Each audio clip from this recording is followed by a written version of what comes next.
The Texas Board of Education is hosting special meetings as board members rewrite the social studies curriculum for students across the state. Now, it's just the start of a revision process which won't be finished for months. Included in today's discussions, how racism is taught in schools after a controversial new law. Fox 4's Lori Brown joins us now live with the details. Lori. Heather, today, State Board of Education members worked to tell lawmakers that they are confused about how the state's new legislation may restrict how teachers teach about racism in the past. As board members work to revise the state's social studies curriculum, the author of the new legislation worked to clarify the intention of the law.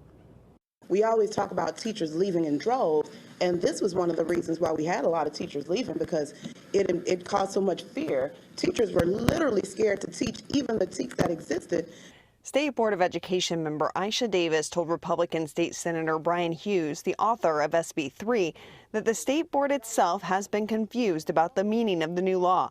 Senator Hughes worked to clarify his intent. As you know, the bill is very clear. The bill says we will not teach that one race is superior or inferior to another, that one sex is superior or inferior, that members of one race or sex are, by virtue of their race or sex, guilty of sins of their fathers. Senator Hughes agreed there was a lot of misinformation surrounding his bill and the companion House bill that scared teachers unnecessarily.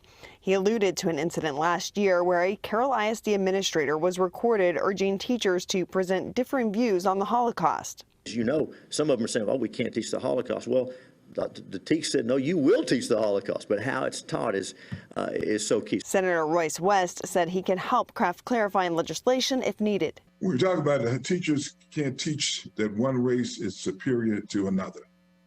Well, I agree with that 100%. But here's the question that some teachers have asked me.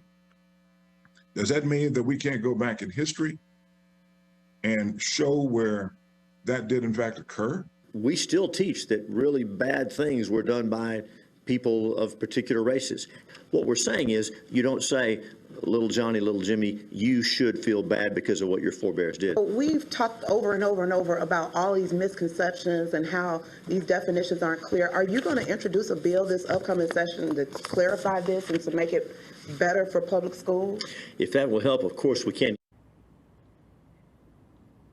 The State Board of Education also heard concerns about a change proposed about when students will learn about Texas history. Right now, it is taught for all of 4th and 7th grades. Under the proposed change, Texas history would be taught throughout elementary and middle school years. Some said they were concerned that that would water down lessons on Texas history and also not be as developmentally appropriate. Heather. All right, Lori, thank you.